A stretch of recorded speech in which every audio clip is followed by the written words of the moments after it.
Hi everyone, I'm James Harte from littlefishfx.com. Thank you very much for joining me for this week's Forex Education Hour.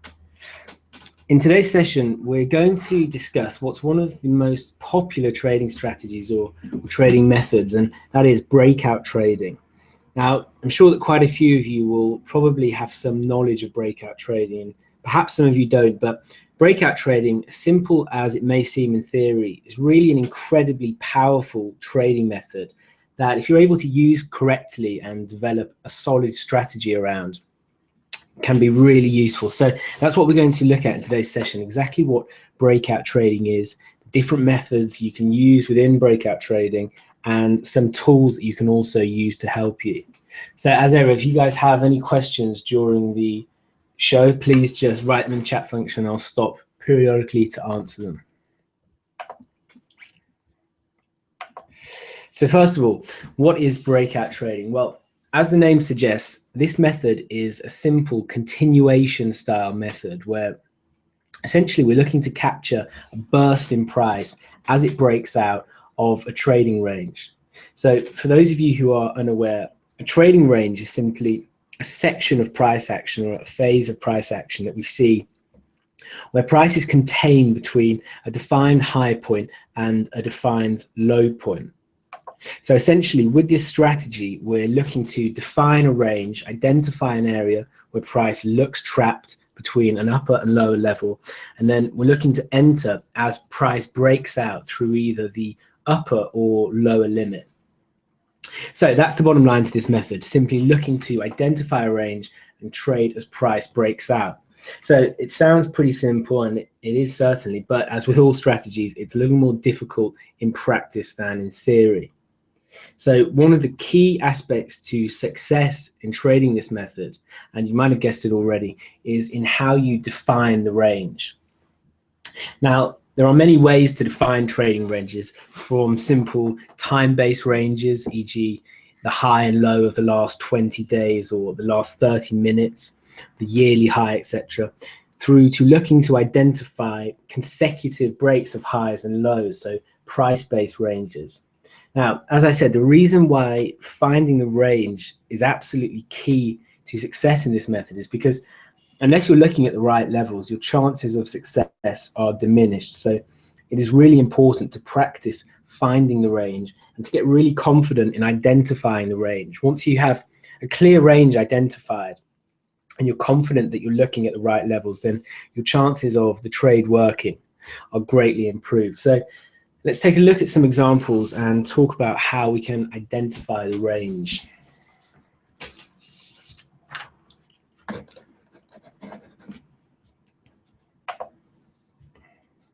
Okay, so in this example, we can see, first of all, we have sterling dollar on the daily time frame, and we've got quite a few areas highlighted here. So first of all, and this is a clear example of what we would refer to as a time-based range. We can see that the thick resistance level at the top of the chart and the thick support level at the bottom of the chart mark out the 2015 high and the 2015 low. So that whole area of price action between that high and low is what we would refer to as a 2015 range. So a simple time-based range where we're looking at a specific period and then identifying the high and the low within that period.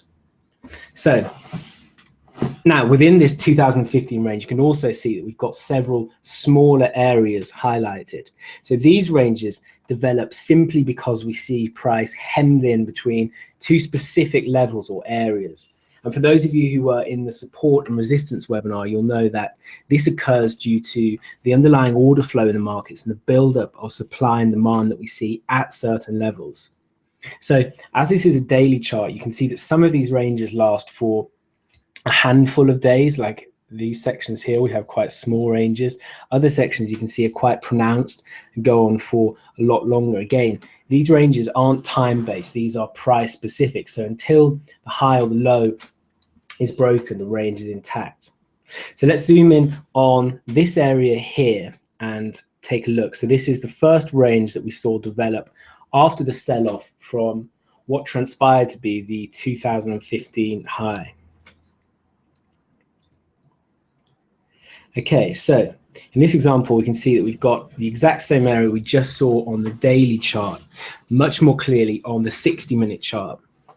So all that has happened at this area is that as price has sold off, we saw a support form. So we sold off, we came down to this area here, we stalled out, we tried to break higher, we reversed higher, again we stalled out, traded back down, retested that low, failed to break it, bounced, trade back up, and failed to properly breach that high before reversing lower.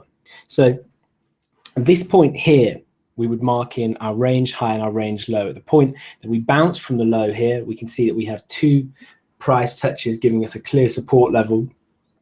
And at the point that we rotated lower from this area here, we can see also that we have two resistance points giving us our resistance level. So this gives us our range high and our range low. So that's very simple in terms of how we define the range. We're looking for very clear periods of consolidation marked by well-respected highs and lows. Now, in terms of how you actually go about identifying these ranges as they form, it's important to follow quite a methodical process, because you can see that we had a very similar thing occur here, where initially we sold off from the high, we stalled out at this point and rotated higher. So at the point that we came back down here, after we failed to break higher and started to turn lower once again, we'd be monitoring price as it traded into this low. Now, if we had held that low and bounced, then we would have started to mark this area up as our range. However, you can see that we pushed straight through that low and we actually saw our range manifest here. So it's really important to keep an eye on the markets and to monitor price action as it develops, because areas that you anticipate a range is going to form in won't always deliver a range. So you have to keep checking price and keep updating your levels to make sure you're looking at the right levels. So as with all of the methods that I discuss, my best advice with identifying the range is just to keep it simple and to keep it as close to perfect as possible. Don't go looking to force ranges on price action if they aren't clearly there. There are enough markets, enough hours in the week and weeks in the year, etc., for you to make money without chasing subpar setups. So this is a great example of a really clear, well-defined, confirmed trading range with price oscillating between a high and a low point. So if you keep all of your ranges looking as close to this as possible, you're going to make life a lot simpler for yourself.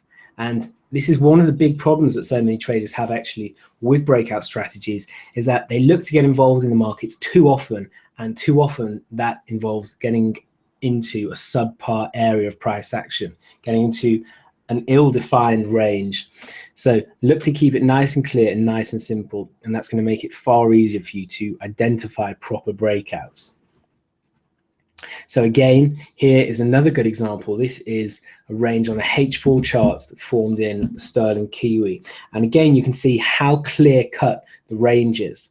So price sustained this long sell-off from the highs before we stalled out at this point, bounced, traded back up, failed to take out this last swing high, traded back down, failed to take out that low, traded back up, failed to take out that high. So, I mean, this is a pretty textbook trading range where we have a really clear, well-respected support level and a really clear, well-respected resistance level. And again, as we talked about in the price action webinar, location really is a key factor when we're looking to trade breakouts. And as I've reiterated many times in these different sessions, we really want to be looking to trade with the trend as much as possible. So if price is selling off and we see a range forming, we want to look to play a downside break, because that's where the momentum is in the market. And similarly, if we see price is trading higher and then forming a range, we want to look to play a topside break, because again, that's where the momentum is. And we're far more likely to catch a move if we always try to stay on the side of the momentum. So a situation like this one actually is quite interesting, because this is what we'd refer to as a base. So although we've been in a sustained bearish trend here and now we're forming a range, this isn't necessarily a situation where I would just be looking to play a break to the downside. So where we can identify a period of price action to a range that forms where the magnitude is much greater compared to the magnitude of the swings leading into the range, then this alerts us to the potential that a base is forming and we could expect a counter trend move. And obviously to the top side, if price had been trading higher and we'd formed a similar sort of range at the top, then we'd call that a topping range, so a top. So this is a base. You can see that the swings within this range are much greater than any of the swings in the price action leading into the range. So once we start to form these big ranges at the end of sustained moves, a lot of times this can alert us to the potential of a counter trend move. And so in this instance, I would be open to playing a break to the top side here, despite the bearish trend that led into the formation of the move. Okay, so as we've already discussed, the idea when trading breakouts is simply that we want to look to capture a burst in price as it breaks out of its range. Now, there are all sorts of strategies and trade parameters that you can apply to trading breakouts. And as always, what I suggest is actually that you work to find what suits you best and what you find most effective. So we'll outline some basic stuff here that you can take away and start to look at. But really, it is a question of fitting these methods to your trading style and to your preferences, building a strategy out of them that really works for you. But to get you started, the basic way that we're going to look to trade breakouts is to enter as price breaks out of the range, placing your stop just above or below the other side of the range. And then we're looking for a basic target of 2 times the width of the range, so a 2-to-1 return on our trade. So looking at this example of a bullish breakout, we can see that we have our really clearly defined trading range. Price has held this low for several touches, failed to break beneath it, traded up into this resistance area, failed to break above it. So this is a really clear trading range. And again, once we identify these ranges, then we want to be on the lookout for breakout opportunities. So you can see at this point here, we broke out through the top of the range. So at this point, we have our entry point. We have our entry candle, which burst out of the range high. So we get long on the break through the range high. Our stop is placed just below the low of the range. And our targets are marked up as 1 times risk, which is 1 times the width of the range, and 2 times risk, which is 2 times the width of the range. So we know that 2 times the width of the range is our target. So why have we got 1 times the range marked on there? Well, another parameter that you can try out, which is slightly more conservative, is that at this level, so at 1 times your risk, which is actually 1 times the width of the range, you could look to move your stop to risk-free. E.g., at this point, you could move your stop to your entry, protecting you from any adverse price moves which might occur from this point. However, there are some issues with initiating this, so we'll look at that shortly. But for now, this is the basic strategy that you can use to get started. And again, I suggest you spend some time working with it and looking to modify it to suit you best. So this is the basic set of parameters we can look to use for breakout trading. However, one important point to note here is that we really need to consider exactly how we enter, because you'll notice that so far I've said that we enter on a break of the range, but really we need to be more specific and think, are we going to enter simply as price breaks out of the range? So that would be a mid-candle entry, getting in as the move happens, not waiting for the candle to close. Or are we going to wait for a candle to close beyond the perimeter of the range to confirm our breakout is in play? Again, this really comes down to your personal risk preference, but it definitely is a key point to consider when you're trading breakouts, because this is one of the most contentious issues that people have with trading breakouts. And again, as with all areas of trading and all trading strategies, there are pros and cons to each method. So if we're looking to get in simply as price is breaking out, so let's imagine on this candle here, as price is breaking out, we simply hop in long as soon as price has broken the range, so mid-candle. So the benefits to this are we get in much earlier in the move, allowing us to catch a bigger portion of the move as we're entering at the very point of the breakout. However, the drawback is that we also open ourselves up to false breakouts. So this is where price breaks out of the range only to reverse back in sharply and close back inside the range. Now, on the other hand, if we wait for a candle close outside of the range as confirmation of the breakout, so in this instance, if we waited to get long only at the point that this bullish breakout candle had actually closed, so if we'd waited to do this, it's slightly more conservative, but we're giving ourselves more confirmation. We're a little less likely to see a false breakout, although obviously they will still happen. Nothing is 100%. So we give ourselves a little more confirmation, added weight that the breakout has actually occurred because price has sustained the move outside of the range. We've actually closed outside of the range now. However, if we do this, we do find ourselves entering generally at a less favorable point and having to take on increased risk as our entry point is now further away from the other side of the range. So in this instance, if you imagine that we've entered at the top of this candle, so at the close of this candle, well, now our stop is the distance from the top of that candle to the bottom of the range. So instead of entering here and our stop just below the range, we've actually added to our risk. So you really do need to consider this. Personally, for the most part, I stick to candle closes. I prefer a slightly more conservative approach. And so where I have a clearly defined range on the 60-minute, the 4-hour, or the daily charts, I'm looking for a close to get in. But I also use some discretion with this approach. And I think this is something that we actually talked about in the price action webinar, the price action and candlestick patterns webinar. And that is, if the breakout candle is simply too extended, I won't enter. So if the breakout candle closes, let's say it closes in the middle of this area here, so in the middle of the range and 1 times the width of the range, generally I find that the risk reward is too compromised and the move is already a little too extended, and you open yourself up to experiencing a retracement of the move initially. So I generally will only look to enter where we close just outside of the range, and I know that we've still got a lot of road ahead of us. If the breakout candle is too extended, generally this occurs on the back of a news spike, then I'll simply pass because, as I say, there are many markets, many charts to look at, different time frames, and plenty of time to wait for the really perfect setups to occur. And for me, a too far extended breakout candle isn't a perfect setup. So that detracts from the status of the setup. So these are the type of things that you need to be thinking about when we're trading breakouts, because again, these are all the issues that cause so much contention around the strategy. Some people love trading breakouts, some people hate it. It really is just a question of finding parameters that work and that you can make work for yourself.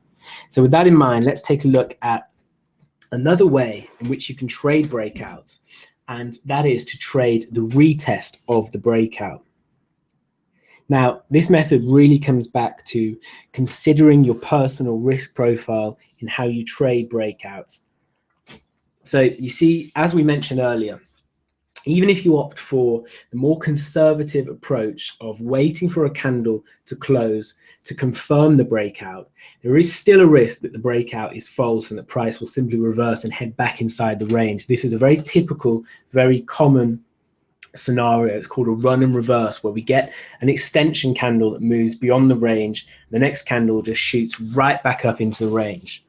So the real test of whether or not the breakout is going to play out properly comes when, or should I say if, price retests the range. So if price breaks out, then reverses back to retest the range, but fails to break back inside and starts to move in the direction of the breakout again, then this is quite a high probability pattern that we can look to take advantage of. Again, as we mentioned earlier, as with any strategy, pros and cons that we always need to be thinking about. Not all breakouts will retest the range, and so you might end up missing trades. If you're waiting for price to break out of a range, trade back and retest the range to get in, you do open yourself up to the potential of missing the trade, where the trade simply breaks out explosively and takes off. However, it's important to remember that trade frequency doesn't guarantee returns. And so simply because you're taking more trades doesn't mean you're going to be winning more trades. A failed retest of the range is a more strategic way to play breakouts and can actually help you tighten your risk and gain a better entry.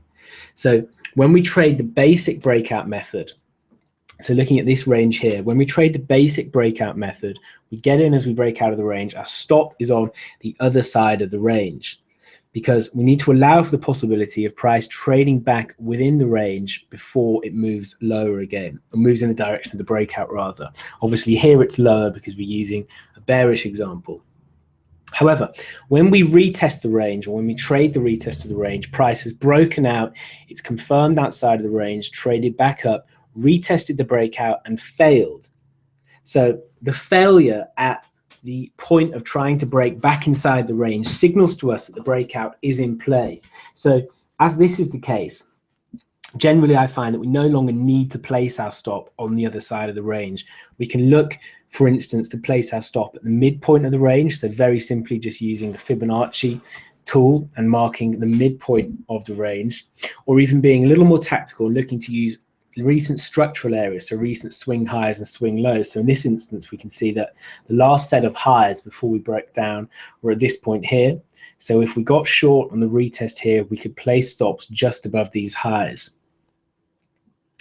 So looking at example, we can see we've got a clearly defined trading range. We traded up into highs, we pulled back, we found this area of support, we've got this clear area of resistance to the top side. We can see actually we've got a nice little double top formation here before price sells off, breaks down through the range lows. We then trade back up, we close outside of the range rather. We then trade back up, retest these broken support lows, these broken range lows, and you can see that we fail to get back inside. We actually pierce the range slightly, but then close back beneath the range. So this is our entry signal here. Failure to get back inside the range, a candle that fails to break back inside the range, or fails to close back inside the range rather, signals to us that the breakout is in play, that the range has failed now, and so we can look to set shorts. We've seen a shift in the supply demand scale at this point, again going back to the support and resistance area webinar rather, an area which was previously strong support in the market, previously strong demand, has now flipped. Supply has overwhelmed demand at this level, and so we know there are more sellers than buyers here, and we can anticipate that it will react, that it will act as resistance. So you can either look to enter at the point of the failure there, or again for the more conservative traders, you can wait for a breakdown through those lows. So we break down through the range, form a low, trade back up, fail to break back inside the range and sell off. So you have 2 points of entry. You can either get short at this area here at the failure, or wait for price to turn lower and break down through those lows. So this is another way that we can look to trade breakouts. And again, as I said, this dynamic of price breaking out only to retest the breakout zone before continuing in the direction of the breakout is quite a common occurrence. So it really is something that you need to consider when trading, because as we discussed earlier when we were looking at the very basic method of trading breakouts, and we mentioned the option of moving to break even. Well, there are so many times where a trader will move to break even at this point. So let's say that we've broken out here quite explosively, we've traded off, you're thinking, right, this is great, I've got into the breakout, price is going to collapse. You go to break even to try and turn up your risk, and then price simply reverses, trades back up, retests the range, knocks you out at break even before rolling over and taking off in the direction of the breakout. So this is a very common occurrence, and it's something that if you're trading breakouts can be very frustrating, because you'll find that quite a lot of times this happens. So you really do need to think about how you're going to manage your trades, how you're going to execute them, but also how you're going to manage them. Okay, so far we've only looked at trading breakouts using the naked price action. However, there are some tools that we can actually use to help us when we're trading breakouts. If you think about the essence of this method, we're simply attempting to latch on to momentum in the market and catch a directional move. So it makes sense to use a tool that can help identify momentum in the market. One of the tools that I find most useful when trading breakouts is the ATR indicator. So the ATR indicator, the average true range indicator, it gives us the average range of an instrument over whichever time period we are trading. So if we're using ATR on the daily charts, it gives us the average daily range. And if we're using the ATR on the 60-minute charts, it gives us the average 1 hour range. And the ATR can come in extremely useful in identifying the conditions necessary for successful breakout trading. Now, the key thing to remember when we're trading the ATR is that it's not indicative of direction. So you can see the indicator down here in this bottom panel, this line that's oscillating around. So the indicator is giving us a glimpse of volatility in the market, but it isn't tracking direction. So the line moving down doesn't mean that price is moving down or expected to move down. And similarly, the line moving up doesn't mean that price is moving up or expected to move up. The line going down simply means that volatility, the range, is contracting, and the line going up means that volatility is expanding. So looking at this example, the way that we want to use ATR is essentially to confirm our price breakout. So we want to see a lull in ATR as price forms, and then an expansion or an increase in ATR as we see a break of the range, signaling to us that volatility is increasing and a proper price expansion is likely to occur. So if we take a look through this example, then we can see that initially we have this big impulsive move to the upside, and we have ATR confirming the move with this nice expansion. We then start to top out and form this range here, and you can see that the ATR indicator falls off a bit and starts to move into a lull, confirming that momentum has gone from the market at this point. But look, as price starts to break out, as we start to build here, you can see that as price starts to break out, rather, you can see that the indicator starts to build here, showing us that momentum is coming back into the market. We then trade up into highs, stall out before selling off and moving into another range period. And look how the dynamic has shifted here. So to begin with, we've only seen the ATR increasing as price has moved to the upside. But at this point here, we've actually seen ATR increasing as price is moving to the downside. So this actually tells us that from this point here, we should be looking for bearish breakouts, so downside breakouts, instead of topside breakouts. And you can see that from that sell-off, we move into a little range. The ATR indicator falls off. Momentum's gone from the market. But then look, as price starts to move down at this point, you can see that the ATR indicator starts to increase the top side again, showing us that volatility and momentum is returning to the market.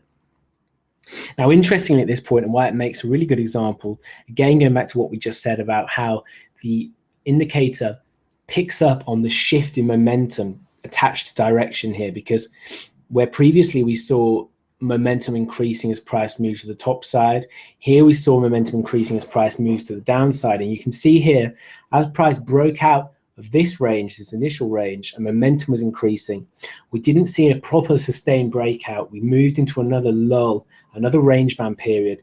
But this increase in momentum as price was moving to the downside alerts us to the fact that we're likely to see a downside break. And that's what we get here. You can see that price manifests another downside break. And again, this push to the downside, this breakout from this clear trading range, is accompanied by an increase in the ATR indicator, showing us again that momentum is in the market. So that's how we can look to implement the ATR indicator into our breakout trading. So this is a really useful tool. And again, it can be really great on picking up the shift in momentum in the market. As I say, the indicator itself doesn't indicate direction. So the line going up just means volatility is increasing. It doesn't mean that price is going up. However, if you look to match it to the moves in price, that will tell you where the momentum lies in the market. So initially we saw price breaking out to the top side with an increase in the ATR, each range bound period accompanied by that lull in the ATR, showing us that momentum has contracted. But then from this point here, we saw as price started to break down, ATR was increasing. So the indicator was increasing as price started to break down, alerting us to the fact that momentum had shifted from being bullish to bearish. And from that point then, we can start to take advantage of breakouts to the downside. So the final breakout trading method that I want to look at today, and a way that you can use ATR in the breakout trading again, is trading session breakouts. So first of all, what do I mean when I say sessions? Well, I'm simply referring to the various trading sessions that make up each 24-hour block in the market. So we have the Asian session, which comes overnight, the European session from morning till later afternoon, and then the American session from the afternoon through till the Asian session open. Obviously, that applies to myself here in the UK. Obviously, you'll have to adjust that to wherever you're based. But those are what we refer to as sessions, the different trading sessions attached to the different regions. Now, we often get quite specific price phenomena that occur at certain times of the day, which can create trading opportunities that we can look to take advantage of. So the first way in which I look to use this method is that I look for an impulsive burst shortly after the London Open with an accompanying increase in ATR. So I look for a price move accompanied by an increase in ATR.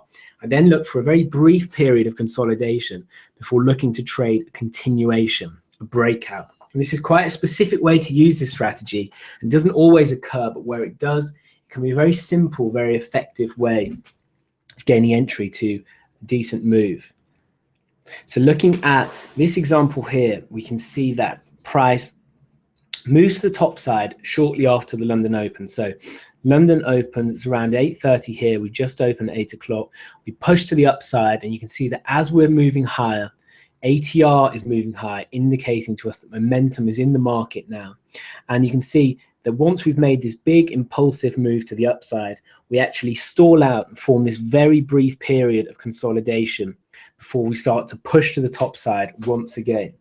So that is it. It's very simple. I'm simply looking for a nice impulsive burst followed by a brief period of consolidation before we then continue in the direction of the breakout. And I look to see this exact setup present itself time and time again. You'll notice here we don't have a particularly clearly defined range here. So this isn't a case of looking for a very defined trading range as we talked about at the start of the webinar. This is more about looking for a pause, a brief period of consolidation. And really the key to this method, where we talked about earlier, the key being in identifying the trading range, the key when we're using this method is really in identifying that impulsive burst. So that first move that we get, that first sharp move to the upside, we need to be alert to that. And again, using the ATR indicator can help us, because once we see the ATR indicator increasing, we know that we've got momentum in the market. Once we identify that momentum and identify that impulsive burst, we're then looking for just a few candles of consolidation before price continues in the direction of the breakout, allowing us to position ourselves. You'll notice on here that I'm actually on the 15-minute time frame, and this is the time frame that I always employ this particular method on. So it's much more of an intraday method. I'm not looking to hold these trades for a number of days. They generally only last not even a couple of hours sometimes. I'm just looking for a burst of 100 pips or so. But again, a really great setup to look out for. Another session method that we can use here is looking to trade the breakout of the Asian session range using the same setup. So instead of waiting for price to consolidate once it's made a directional move in the European session, we can look to use the actual burst of liquidity at the start of the European session. This is often referred to as the London breakout method. So you'll see in this example here that price is trading in a very quiet range over the Asian session. So overnight, price is just chopping around. There's a lack of momentum in the market. We're holding a very clear range. And really here with these two, you could even extend this back, join these two ranges. So this is a range that's developed over the later London afternoon, the previous day, and overnight in the Asian range. The indicator showing that there's a lack of momentum in the market. And then as London comes in, as traders come to their desks, you can see that price bursts out of this trading range. ATR indicator increases, showing us that momentum is back in the market. And again, look, you can see here that we get a number of the setups that we've actually talked about in this session. So we get our initial breakout of the Asian trading range. So we would enter long as price breaks out. We actually get our European breakout consolidation play, where we've had that initial burst to the top side, formed a brief period of consolidation before trading off again.